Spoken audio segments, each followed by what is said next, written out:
Now, youth in Makueni County who have undergone an 8-week life skills training under the Ujuzi Teketeke Program have been issued with startup kits to start their own businesses. The 93 apprentices were attached to established craftsmen for on-the-job training to equip them with industrial skills. Makueni County Governor Mutula Kilonzo Jr. said those who successfully complete the training will be offered with tools to empower them to be entrepreneurs.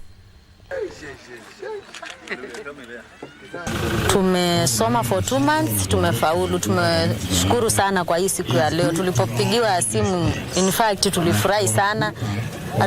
Hatukujua kama hii siku itafika. Kwa sasa nina furaha tena sana kwa kuwa nimepata ya kwangu yenye sasa sina mtu wa kuniambia fanya hivi fanya vile.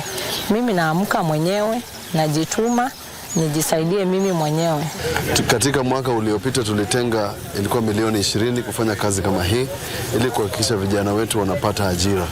Badala ya wao kutusumbua wakitafuta kazi ama tuwaandike, tumeanza mpango wa kuonyesha kwamba tunaweza kuwapatia mipango ambayo wanaweza wao wenyewe kujiwezesha.